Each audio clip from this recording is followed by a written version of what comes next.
Bienvenidos. Estamos comenzando el programa Los Derechos del Contribuyente, con nuestro lema, proteger siempre a los contribuyentes con un alto nivel. Tu amigo y experto, el abogado fiscalista Ricardo Landín, te dará a conocer los medios y consejos oportunos para atender las actuaciones y notificaciones de todas las autoridades fiscales. Aquí, en Promosterio Radio, estoy para ayudarte con mis mejores conocimientos. Comenzamos.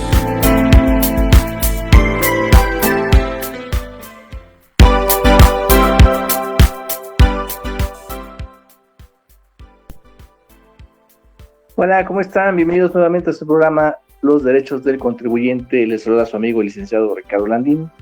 experto en Derecho Fiscal. El día de hoy tenemos un tema muy importante, poco explorado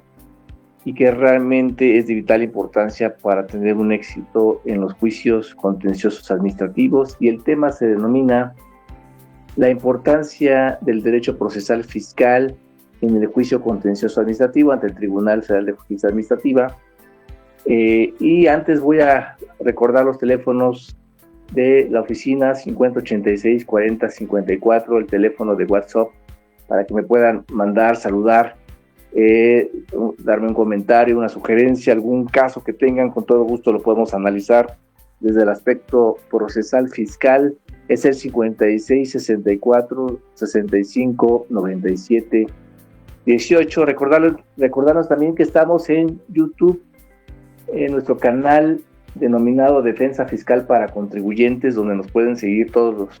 los lunes, recordar episodios pasados. Estamos de 10 a 11, también estamos en TikTok, Instagram, Spotify y en todas las cadenas de streaming de audio a nivel nacional para que nos puedan seguir, y también nos pueden contactar en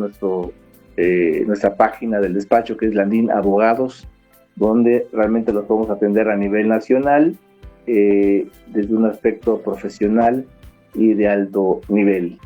Pues bien, vamos a empezar con este programa. ¿Por qué escogimos el día de hoy este tema de la importancia del derecho procesal fiscal en el juicio contencioso administrativo? Porque yo creo que a veces no se le da la importancia que debiera los aspectos procesales en un juicio fiscal con las autoridades, y realmente es necesario que ustedes sepan que existe una serie de normas y principios que en principio regulan la forma en que los contribuyentes y las autoridades fiscales pueden defender sus derechos ante el tribunal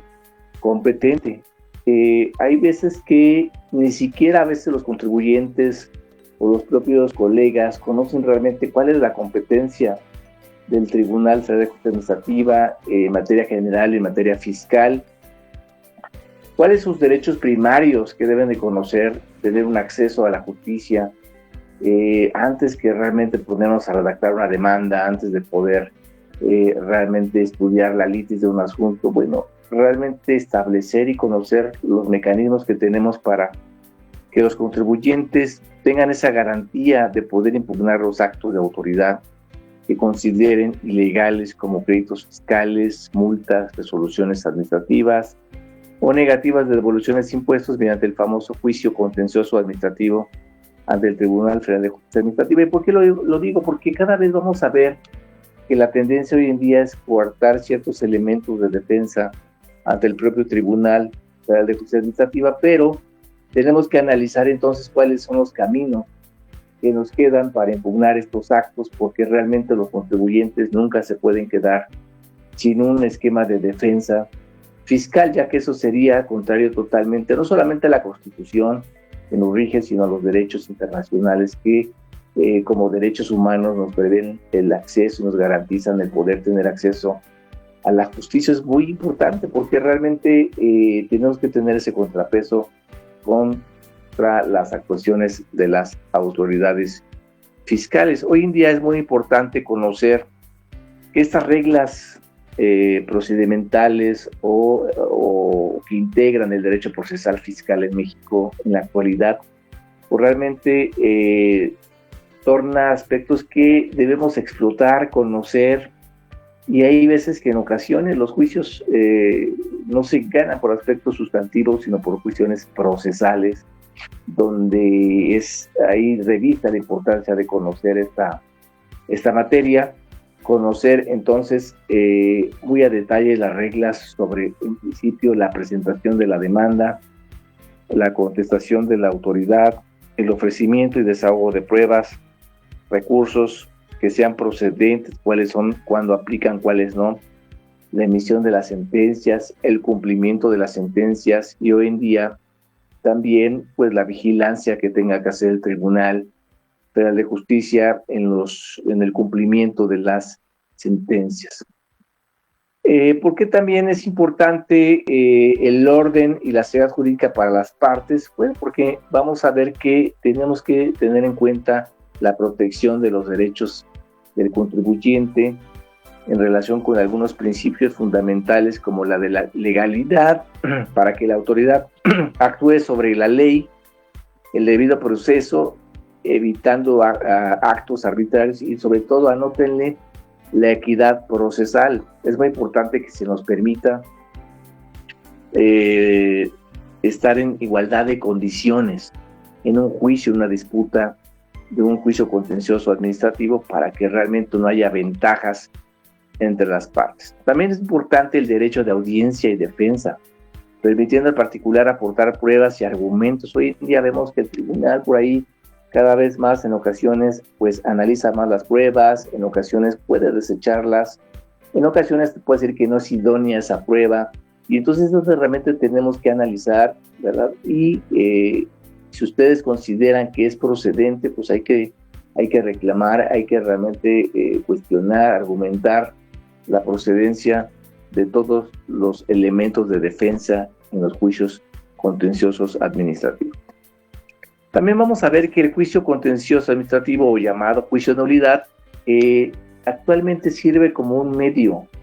de control, digamos, para verificar si las autoridades fiscales actuaron conforme a derecho, y se tienen que revisar aspectos como la fundamentación y motivación del acto, la competencia de la autoridad y la correcta aplicación de disposiciones fiscales. Ahora bien,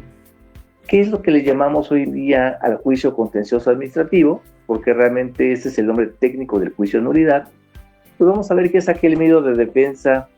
mediante el cual los particulares pueden impugnar actos administrativos o fiscales emitidos por autoridades. ¿Qué podemos combatir? Bueno, varios aspectos. Dentro de lo genérico vamos a hablar también a lo particular. Obviamente están los créditos fiscales, las multas, resoluciones del SAT, determinaciones de impuestos negativos, de devoluciones, embargos administrativos, resoluciones de responsabilidades administrativas, pero también a veces hay que tomar en cuenta un punto muy fino, que es las solicitudes que nosotros hagamos a una autoridad fiscal van a generar una instancia. Y esa instancia, vamos a ver más adelante, conforme a la competencia del tribunal, ¿verdad?, puede generar un agravio directo en materia fiscal que podemos orillar al tribunal a que nos estudie esa resolución, que generemos instancia. Esto es un aspecto muy importante dentro del derecho procesal fiscal. También es importante que ustedes conozcan que el derecho procesal en México regula qué pruebas son admisibles y cómo deben desahogarse. Por ejemplo, qué documentales, qué valor puede darse a ciertas documentales públicas o privadas. La pericial o las periciales que presentemos también es parte de lo que regula el derecho procesal fiscal, que pueden ser periciales en informática, pericial en contable, en inspección, en comercio exterior, en materia energética, en fin, puede ser muchas materias que se relacione con lo que estamos impugnando y que obviamente van a ser esenciales para demostrar los hechos controvertidos. El derecho procesal fiscal entonces puede definirse como el conjunto de normas jurídicas que regulan la solución de controversias fiscales entre el Estado y los contribuyentes, estableciendo procedimientos, requisitos y medios de defensa. ¿Cuál es en sí o per se su finalidad? Es principalmente garantizar la justicia tributaria. Este es un aspecto muy importante que nunca debemos de dejar a un lado. Esa es la esencia, el fin, y técnicamente es conocer la verdad legal, es llegar hasta el fondo del asunto, determinar y que no quede ambigua la resolución que determine el tribunal, que no sea genérica, que no quede abierta. ¿Para qué? Para que la autoridad a lo mejor pueda hacer su interpretación del caso, sino que realmente agotemos todas las instancias para que se delimite exactamente lo que queremos que se resuelva y que no quede lugar a dudas o que quede abierta la interpretación o la valoración por parte de las autoridades fiscales. También una de las esencias del derecho procesal es proteger los derechos del contribuyente,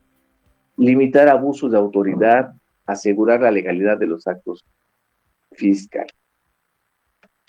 Vamos a ver que es muy importante entonces conocer actualmente lo que es la Ley Federal de Procedimiento Contencioso Administrativo y sus leyes supletorias que regulen el procedimiento o las reglas adjetivas de los juicios fiscales para poder permitir y conocer cómo se presentan las demandas, cómo poderte defender jurídicamente como contribuyente, cómo combatir los actos ilegales.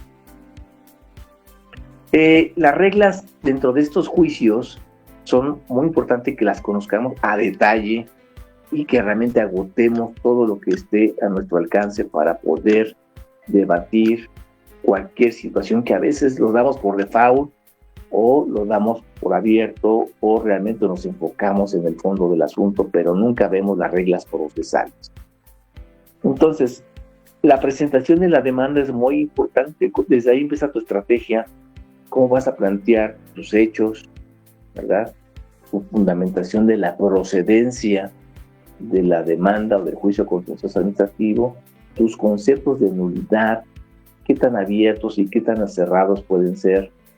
y obviamente las pruebas y el capítulo de medidas cautelares y la suspensión. Inclusive yo les podría decir que hasta los petitorios son muy importantes, cómo redactarlos, cómo definirlos, porque realmente es lo que tú pides exactamente. El tribunal, los magistrados tampoco van a ser personas que nos puedan adivinar qué es lo que queremos o cuál es el efecto que perseguimos con la demanda. Yo siempre he dicho que es como un juego, que tenemos que conocer cómo pegarle a la técnica procesal para saber exactamente en dónde va a rebotar nuestro aspecto y dónde queremos que llegue el alcance de lo que buscamos con esta demanda. Hay veces que realmente se busca simplemente alguna nulidad simple de algún acto, pero a veces el efecto que queremos dar va más allá. ¿Por qué? Pues porque actualmente el Tribunal Federal de Justicia Administrativa tiene plena jurisdicción y permite condenar, restituir y realmente tener un alcance mayor a lo que anteriormente se tenía con un esquema de simple anulación. La contestación de la demanda es muy importante que ustedes también conozcan que se debe de revisar a detalle no solamente lo que nos conteste en algún acto, sino también todos el expediente administrativo que adjunte las pruebas, los anexos, la competencia propiamente de quien contesta la autoridad, ¿verdad? Quién firma, si firma en forma supletoria, si realmente está firmando electrónicamente de forma autógrafa. Es decir, en la contestación de la demanda hay muchos aspectos que tenemos que analizar para poder comparar y hacer un análisis con la demanda, con el acto primario que estamos impugnando, para ver si realmente inclusive la autoridad fiscal está mejorando la fundamentación primaria de su acto que estamos impugnando. Esto es muy importante que ustedes lo analicen y desahoguemos las vistas que tengamos que desahogar. Que hay veces que no desahogamos las vistas, los litigantes no desahogan las vistas porque no conocen realmente la técnica procesal adecuada. Y recordemos que tenemos un plazo, ¿sí?, para manifestar lo que a nuestro derecho convenga, que es muy independiente, lo vamos a hacer más adelante, a lo que es la ampliación a la demanda. El ofrecimiento de pruebas es muy importante que lo sepamos señalar con toda precisión y técnica en el capítulo correspondiente, y sobre todo relacionarlo con qué hecho, con qué parte de la demanda lo vamos a relacionar, con qué parte de concepto de nulidades y la importancia y qué es lo que buscamos con esa prueba. Hay que señalarlo específicamente, sobre todo en la parte de las periciales, para que realmente tenga una razón de ser y tenga lo que se llama en la práctica un aspecto de idoneidad y de pertinencia de la prueba. ¿Por qué? Porque si no, realmente va a decir el magistrado, bueno, ¿por qué me estás ofreciendo, por ejemplo, una inspección ocular o una pericial en informática, etcétera? ¿Con qué elemento? Yo no veo en tus agravios que me estés relacionando algún aspecto que tenga que apoyarse en alguna ciencia, en una técnica, alguna profesión, en alguna especialidad que se tenga que adecuar al caso en concreto. Entonces, por eso hay que señalarlo, especificarlo y relacionarlo adecuadamente. Obviamente, dentro del derecho procesal fiscal, la importancia que reviste es conocer cuál es el cúmulo de pruebas que podemos ofrecer, cómo las podemos relacionar, concatenar entre sí, para llegar a un aspecto efectivo de resolución y una verdad legal. Los alegatos, hay veces que también se le resta cierta importancia en el medio, pero considero que deben ser muy bien explorados, deben ser muy bien desarrollados y conocer realmente cuál es la esencia de un alegato. En un alegato no vamos a poder hacer nuevos argumentos de defensa porque nos van a penalizar, pero sí podemos decir cuáles son los puntos finos o aquellos elementos que nos lleven a dar un mayor beneficio al actor en el juicio que estamos representando, ¿verdad? Y también se pueden hacer alegatos de bien probado, es decir, aquellos que a lo mejor pueden estar relacionados con alguna competencia que a lo mejor tú no hiciste valer tus agravios de competencia, pero de oficio los puedes hacer valer, pues entonces hay que desarrollarlos muy bien. La sentencia, ustedes tienen que conocer cómo se debe de elaborar una sentencia, cómo se debe de estudiar una sentencia, cuáles son las reglas a que está obligado el Tribunal Federal de Justicia Administrativa para elaborar una sentencia, aspectos procesales, por ejemplo, aspectos de procedencia y sobreseimiento que el tribunal debe de estudiar de oficio, la competencia, si el acto realmente es competente por conocer por parte del tribunal, los aspectos que debe de conocer el tribunal en su estudio que lleven a un mayor beneficio al contribuyente, al actor o a la empresa que esté ventilando, ¿verdad? Realmente el efecto que sea congruente, los razonamientos con los resolutivos que está haciendo valer, porque si realmente hay argumentos de fondo que lleven a una nulidad total, absoluta o licidiana, sería incongruente que lo resolvieran con una nulidad para efectos cuando el motivo que está razonando la sala no puede dar lugar a ciertos efectos o viceversa. O realmente, si hay vicios del procedimiento, pues que nos diga cuáles fueron, cómo trascendieron al fallo, etcétera, para que realmente tengamos esos aspectos importantes y sobre todo que el estudio sea integral de toda la demanda por parte del tribunal y que no se omitan aspectos de estudio que sean importantes y también que se analice cuál es la técnica que utiliza ciertas salas en la elaboración de las sentencias. Hay salas que estudian realmente muy bien a detalle todos los aspectos y todos los conceptos de nulidad,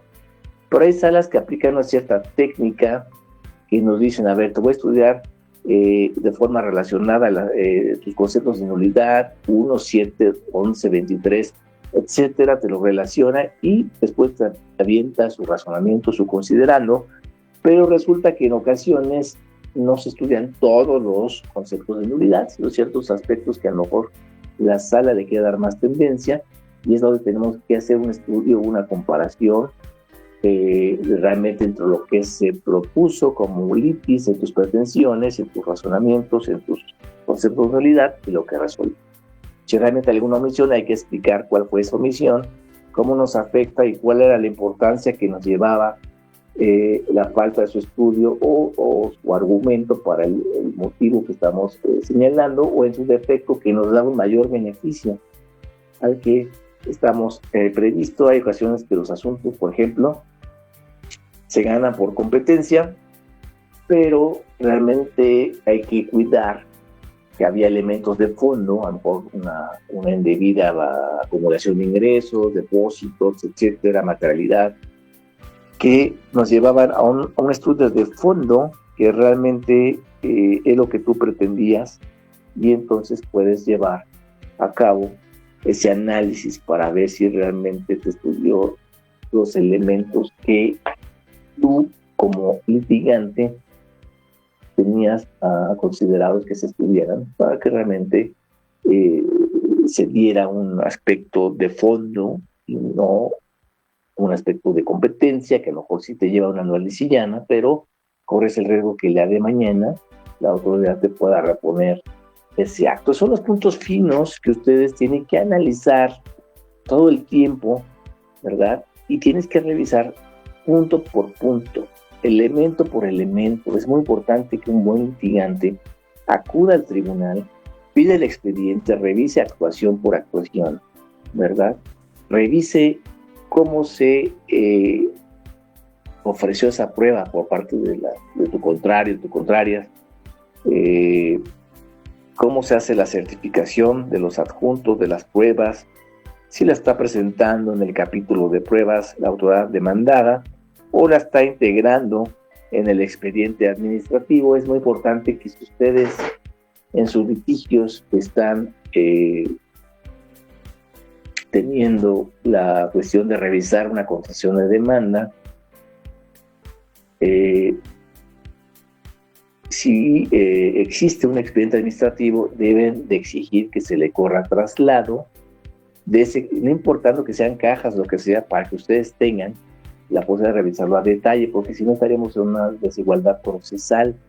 ¿verdad? Y hay veces que así lo hace la autoridad para que tú no puedas revisarlo en algún punto del expediente y se te pase lo que a lo mejor tú desconocías.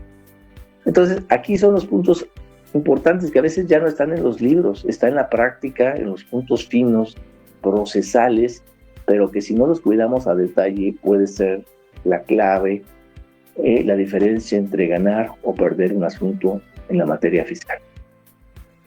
También es importante que ustedes conozcan todo el cúmulo de recursos que se pueden agotar dentro del juicio contencioso administrativo, que realmente vigilen los plazos, vigilen si realmente se adecua al caso en concreto, como puede ser, por ejemplo, un recurso de reclamación, ¿verdad? El recurso de queja, inclusive puede ser que también existan algunos otros que ustedes desconozcan o sean pocos usados, pero que en la práctica los pueden ejercer a detalle y no dejen de ejercitarlos o llevarlos a cabo, porque si no después procesalmente pierdes el derecho a reclamar cierto aspecto, por ejemplo una negativa de alguna prueba, si nos resulta en alguna demanda, alguna ampliación, algún aspecto que ustedes consideran que era importante, pues hay que agotarlo y reclamarlo en ese momento, porque si no después pierdes ese derecho procesal. Y acuérdense que hay un tema muy importante en el derecho procesal fiscal que se llama la preclusión procesal. Si no agotamos los aspectos en los tiempos precisos, después ya no lo puedes agotar. ¿Por qué? Porque tuviste tu derecho para reclamar ese aspecto, y a veces son los puntos que descuidan las personas que se están adentrando, hacen sus pininos en la materia, y tenemos que cuidar bien esos detalles. Otro aspecto de suma importancia es que ustedes conocen las causales para ampliar la demanda de nulidad. En ocasiones hay mucha confusión y ha habido una serie de criterios que van y vienen si el Tribunal Federal de Justicia Administrativa debe de expresamente conceder el plazo para ampliar, o realmente es un derecho procesal que tenemos y que lo podemos ejercer y que realmente pues tú lo puedes agotar y no es necesario que el tribunal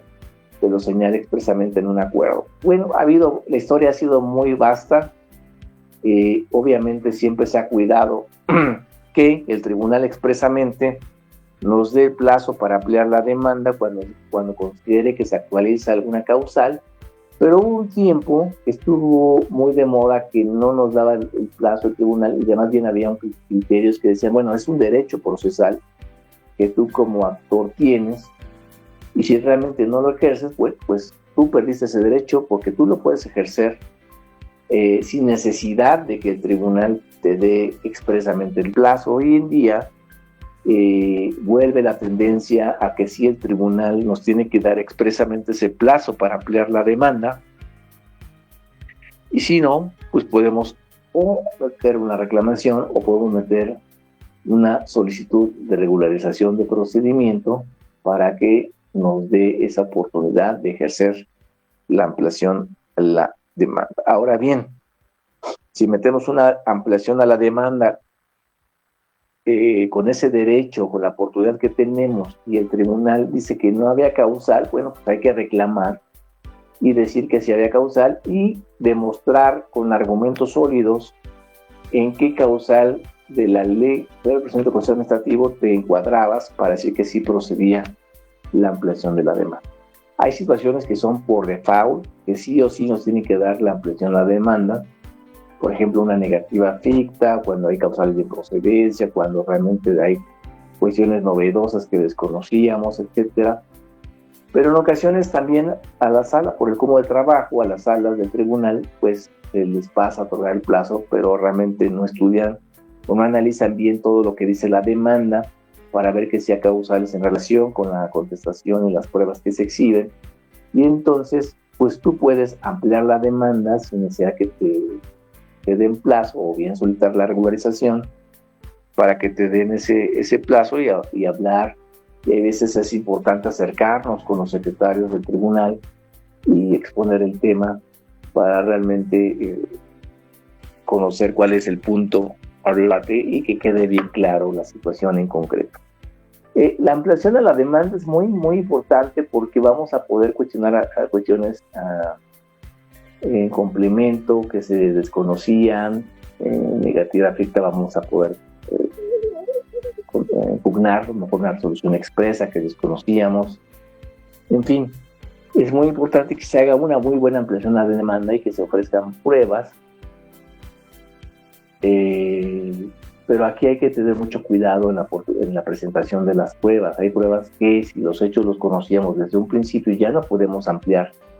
la demanda porque va a haber una preclusión procesal, es decir, ya no podemos en la ampliación tratar de impugnar o mejorar los conceptos que tuvimos la oportunidad de hacerlos desde la demanda inicial. ¿Por qué? Porque realmente estaríamos ahí jugando con una cuestión novedosa que tuviste tu plazo para presentar y ofrecer pruebas. Hay que tener mucho cuidado en esta parte porque se puede presentar el caso de que existan litigantes que lo quieran hacer así y pues obviamente va a ser penalizado porque no van a poder estudiarse estos agravios novedosos y estas pruebas que en su momento pudiste haberlas ofrecido y nos van a penalizar con una preclusión procesal y se van a declarar inoperantes o no se van a estudiar porque no cumples con los elementos de la regla para la oportunidad de tus argumentos y tus pruebas. No obstante, si tenemos argumentos que sean novedosos o que sean que tú desconocías y que están presentándose, pues entonces tú tienes que argumentar cuál es la causal específica y por qué sí procede la ampliación y qué es lo que vas a impugnar y atacar específicamente para que seas muy preciso, lo más preciso que puedas en tus argumentos de la ampliación a la demanda. Es muy importante, obvio, también que presentes tu ampliación dentro del plazo previsto, puedes, si es un juicio sumario, es un juicio en la vida ordinaria y que realmente agotes muy bien estos aspectos. Ahora, hay un punto muy fino que les quiero platicar también del aspecto del derecho procesal fiscal.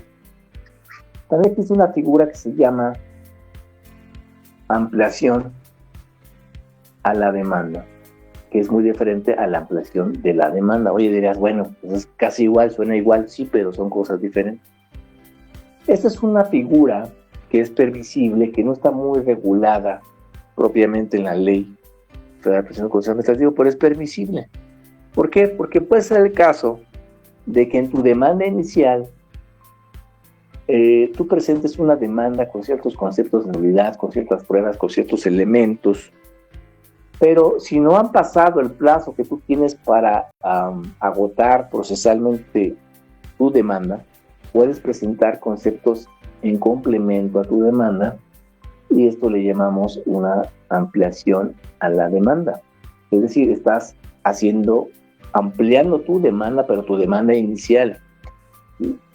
Obviamente dentro de los plazos, que por ejemplo son 30 días hábiles que tenemos para impugnar la regla general, y ahí es donde podemos hacer conceptos de anulación en complemento y pruebas adicionales o elementos que realmente podamos hacer, siempre y cuando no rebases de esos 30 días que tú tienes para presentar tu demanda inicial, y es perfectamente válido, y a la autoridad demandada se le tiene que correr traslado de estos aspectos en su conjunto, si no habría una violación procesal, porque tendría que contestar tanto la primera demanda, la segunda, la tercera. Tú puedes hacer las ampliaciones que tú quisieras en complemento, con alcance, y tienen que ser recibidas, admitidas, y debe de correrse traslado a todas las autoridades. Oye, Ricardo, estaría loquísimo que a lo mejor hubiera una demanda con sus complementos y ampliaciones de demanda de 10 documentos. Bueno, sí pudiera ser el caso, pero tampoco es prohibido, porque entra dentro de unas de las reglas del derecho procesal fiscal, porque todavía no vence tu plazo para poder presentar argumentos o pruebas, y en caso de que se te puedan negado o rechazado, pues realmente hay una violación procesal al respecto. Ahora, también es muy importante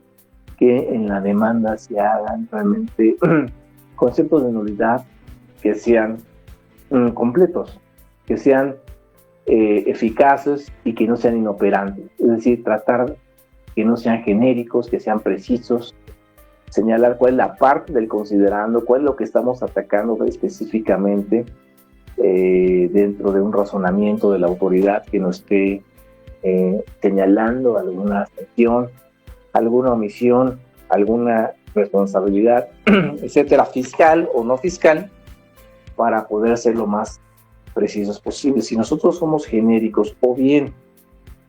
señalamos, o los litigantes señalan pura doctrina, muchas tesis, pero sin ningún razonamiento, entonces nos van a penalizar por que son argumentos inoperantes, porque no se está haciendo un verdadero razonamiento jurídico, y hay que cuidar muy bien estos detalles para realmente hacer la parte que estamos analizando, el argumento o los hechos en relación con los fundamentos, un verdadero silogismo jurídico, un verdadero razonamiento, argumentación jurídico-fiscal, para llegar a una conclusión de tus premisas con conclusiones, y que realmente cómo eso se actualiza en una causal de nulidad dentro de las que están, para ser muy precisos y tratar de señalar la tesis que sea concreta en la parte que realmente estamos platicando, y no aventarnos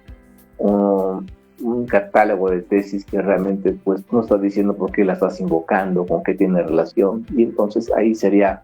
un aspecto ocioso el señalar tantas tesis sin poder ser o tener precisión con cada argumento muy preciso. Y también como recomendación es importante que en la demanda se señalen todos los hechos, detalles, fechas, nombres, oficios, lugares, aunque se repitan todas las veces, para que tengamos la precisión y no dar lugar a referencia o a decir, bueno, pues de las pruebas que comenté o del oficio que señalé. No hay que señalarlo las veces que sean necesarios. Bien, entonces tenemos que tener en claro lo que es el juicio objetivo, el juicio subjetivo, muy bien definido lo que es el concepto de demanda, el juicio de lesividad, que también entra del derecho procesal fiscal, que a veces es muy poco explorado, estudiado, pero sí llegan a ser casos donde la autoridad es la que demanda al contribuyente, y en ocasiones no saben cómo defenderse de los contribuyentes cuando te demanda la autoridad en un juicio de lesividad. Conocer también muy bien qué documentos se deben acompañar en la demanda, qué tipo de documentos son, cómo ofrecerlos, si hay que ofrecerlos en original, en copia certificada, en copia simple, si ya ofrecí ciertos documentos en alguna revisión, algún recurso, pues a ver cómo señalarlos, de preferencia relacionar todo otra vez lo que incluye esas probanzas para que sean remitidas al juicio contencioso administrativo. Si existe, por ejemplo, también documentos confidenciales, cómo manejarlos, la gestión de negocio, las demandas colectivas, los agravios novedosos, realmente detectarlos y tratar de evitarlos, tanto para ambas partes, tanto para el actor como para la parte demandada, los puntos petitorios, ser muy específicos en lo que queremos, los requisitos de la ampliación a la demanda, y todo esto ¿para qué? Pues para que tengamos un elemento importante dentro de los juicios. Ahora, otro punto que a veces no se toca y no se sabe manejar cuando tenemos una contestación de la autoridad es, por ejemplo, cuando detectamos un allanamiento tácito o expreso por parte de la autoridad. ¿Cuál es el efecto y cuál es lo que busca la autoridad? Hay que ver muy bien ese efecto, porque hay que cuidar qué tipo de allanamiento está haciendo la autoridad y sobre qué pretensiones, porque hay veces que se allana nada más un cierto aspecto, pero no sobre todo, o si el allanamiento es total, ¿por qué se está allanando? Si es en base a una tesis, si es en base a una cuestión que ya se presentó con forma posterior, si realmente la autoridad intenta que con ese allanamiento se regrese, se funde y motive el aspecto, o realmente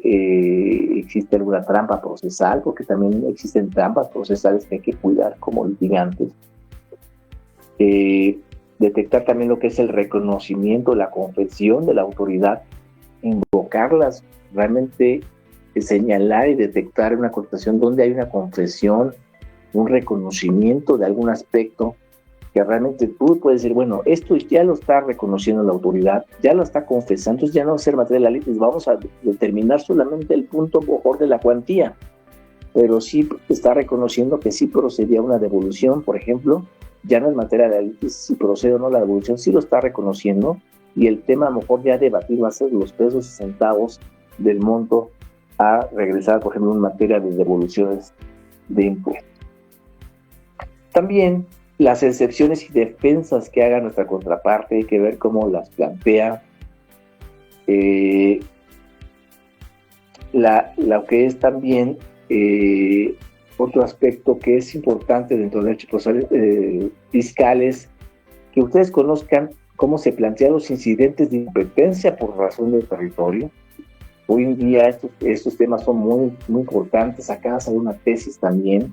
que por ejemplo en grandes contribuyentes ya no quieren que se vaya al tema del domicilio fiscal para fijar la competencia de la sede del tribunal que va a conocer, sino más bien donde se encuentra la sede de la autoridad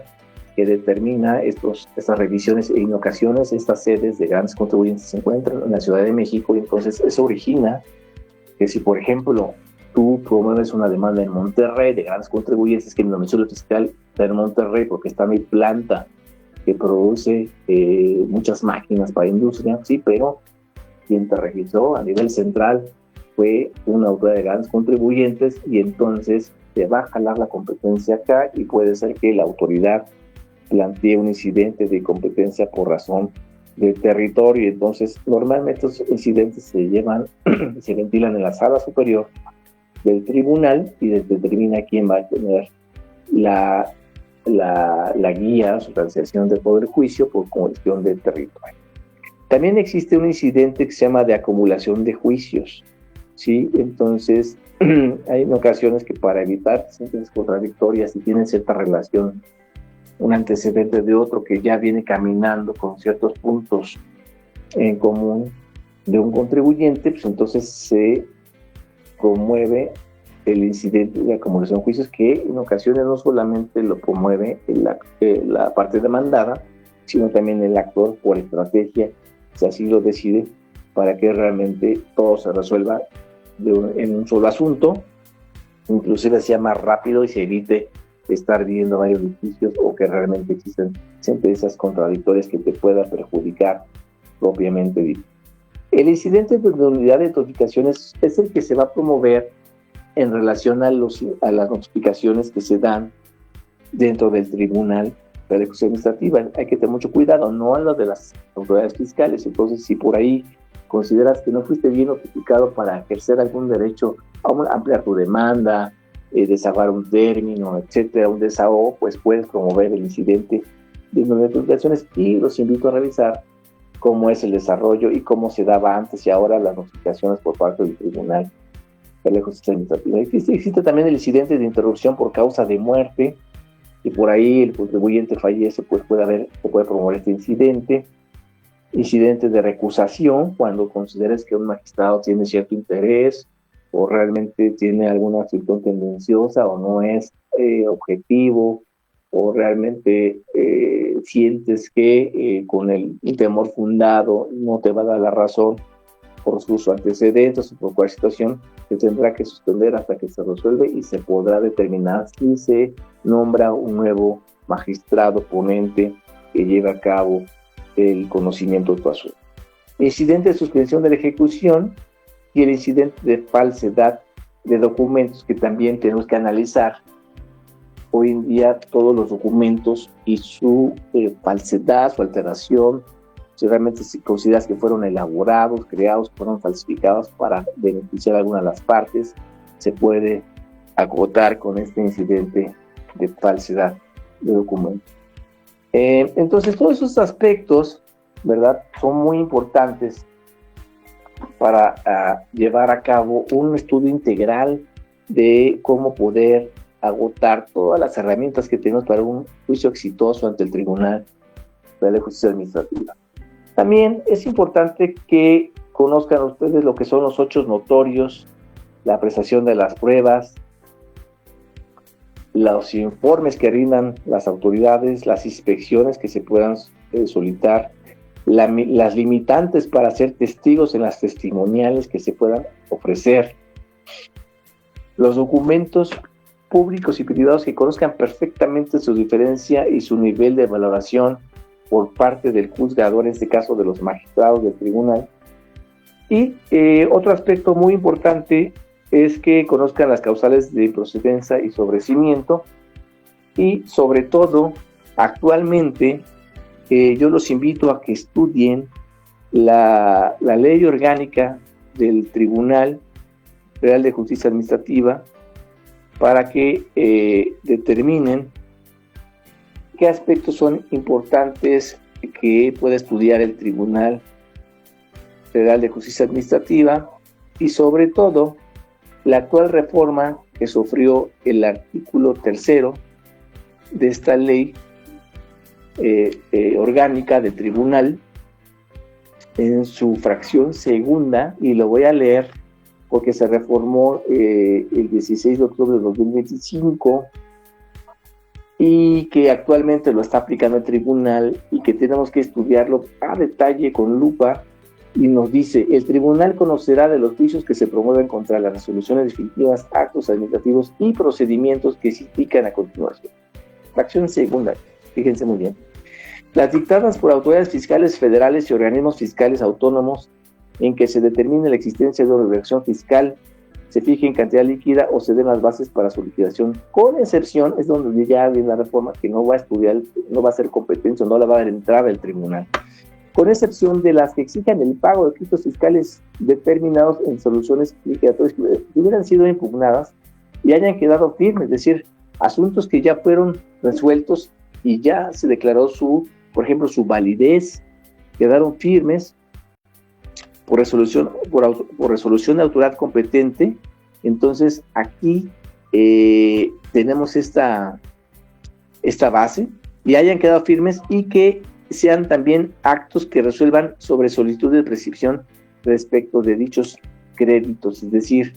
si por ahí es un asunto que se perdió, posteriormente solicitas la prescripción, entonces cuando tú llegues al tribunal te va a de oficio analizar la competencia y seguramente te va a sobreseer el juicio porque decir que no es competencia del tribunal, porque va a haber un antecedente que seguramente va a salir a la luz de que ya el fondo del asunto ya fue perdido y no puedes solicitarlo en vía de prescripción. Aquí, ¿cuál será la recomendación? Pues a lo mejor esperarnos a que se lleguen los actos de cobro, y lo que sí realmente está permitido, porque no está prohibido, es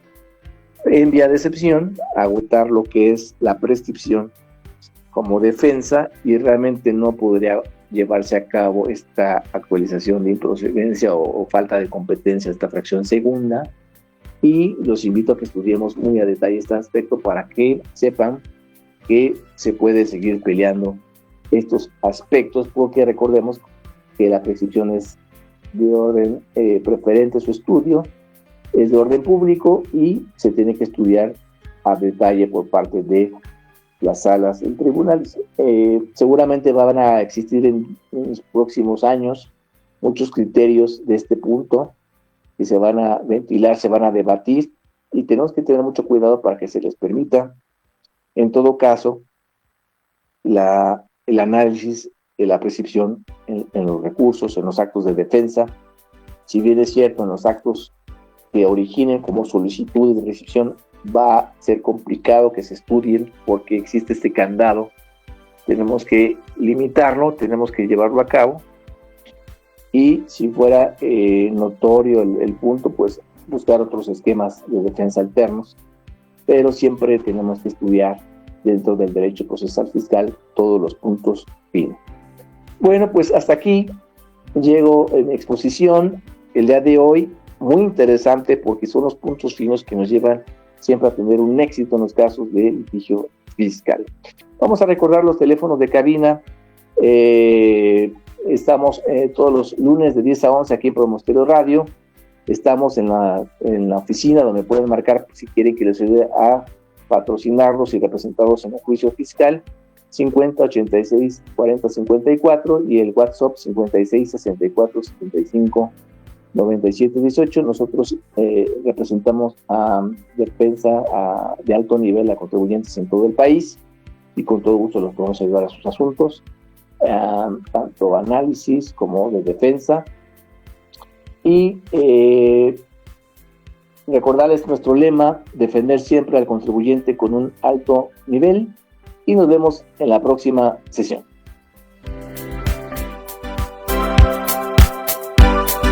Amable audiencia, agradecemos su asistencia a este programa pensado en usted, los contribuyentes, con temas jurídicos fiscales, actuales y de interés.